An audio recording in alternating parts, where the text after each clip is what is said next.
Assalamualaikum dan salam sejahtera. Bertemu kembali ke dalam channel Pintar DIY. Terima kasih kerana menonton video ini. Pada video kali ini saya nak berkongsi dengan anda berkenaan dengan TP-Link One Mesh.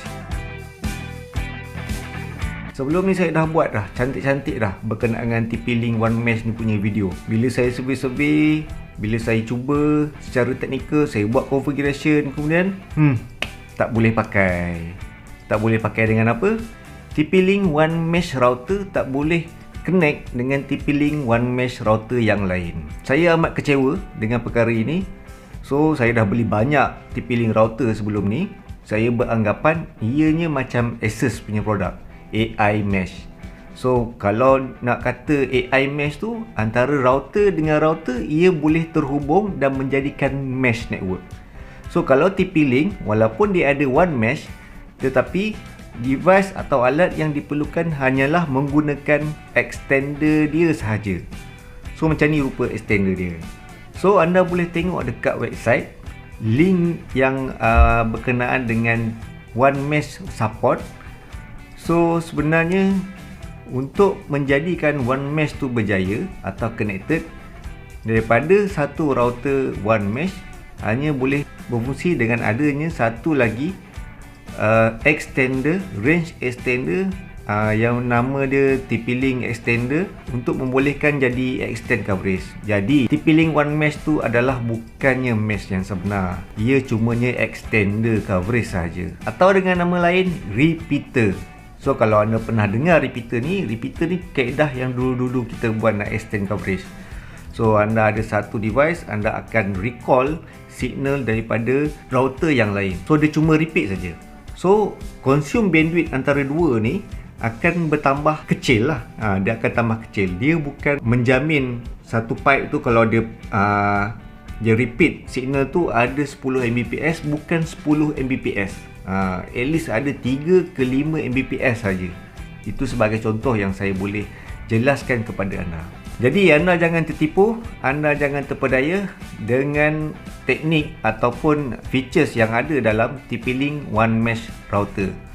Kalau anda tengok kat belakang tu adalah unit-unit yang saya beli dan saya cuba untuk membuat One Mesh punya features lah.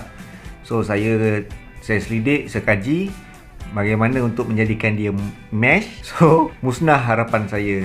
Jadi saya tak galakkan anda membeli router mesh daripada TP-Link banyak-banyak nak menjadikannya ianya satu mesh network yang baik. So sekiranya kalau anda nak buat mesh dalam rumah, saya lebih galakkan anda cari alat atau device yang nama mungkin Asus router AI mesh tu, kalau ada bajet lebih sikit, ataupun anda boleh cuba enterprise punya grade access point di mana ianya ada kelebihan sendiri. So saya boleh tunjuk dekat anda apakah kelebihan itu. Okay, dekat depan saya ni kalau anda tengok adalah salah satu contoh pemasangan access point di rumah pelanggan saya. Okay, ia menggunakan jenama Ubiquiti. So kalau anda dapat lihat kat sini, first floor ni adalah main access point dia.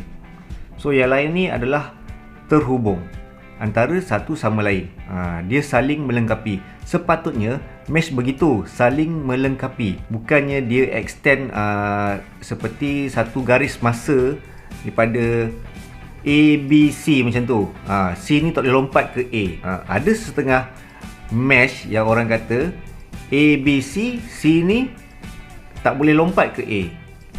Tapi sebenarnya feature-features tu terdapat pada enterprise grade peralatan, bukan consumer grade. Okey, contoh yang saya tunjuk ni adalah salah satu rumah pelanggan saya mempunyai banyak smart switch atau smart device di dalam rumah. Kalau ikutkan yang ni adalah smart device yang terhubung lah. Kan tetapi apa yang saya nak tunjuk kat sini, bagaimana peralatan ini saling melengkapi salah satu sama lain. Okey, sebagai contoh, first floor ni dia terhubung downlink dengan AP yang lain.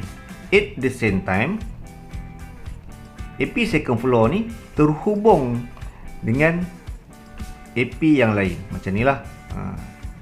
Dia saling melengkapi. So kalau satu down, satu take over pada masa yang sama. Jadi bila kaedah macam ni, Wi-Fi di rumah tu menjadi lebih stabil. Bukan setakat access point yang banyak, akan tetapi intercommunication antara device dengan AP, signal AP to AP, AP dengan device tu stabil.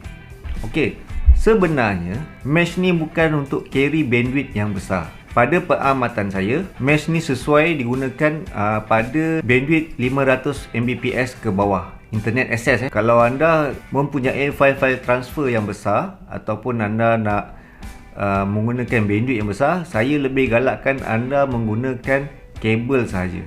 Okey, secara teknikalnya mesh ni tidak banyak membantu dari segi kekuatan atau bawa bandwidth yang besar. Sekiranya di rumah anda mempunyai bandwidth yang tinggi, mungkin 800 MB, 1 GB, saya tak menggalakkan anda menggunakan mesh ini terlalu banyak, melainkan anda menggunakan mesh router atau mesh access point yang enterprise grade. Anda perlu keluar bajet lebih sikit. Ia tak terasa sekiranya device dalam rumah anda tak lebih daripada 30 hingga ke 50 device. Sebenarnya benda-benda begini berlaku apabila anda mempunyai banyak device di dalam rumah anda. Mungkin 30, 50 atau 100 memang ada. Lagipun anda perlu selesaikan masalah dependencies, iaitu dinding, signal interference daripada jiran sebelah, lepas tu daripada mungkin noise, microwave, bluetooth, environment lah. Secara asasnya environment tu banyak mempengaruhi kelajuan speed anda. Okey,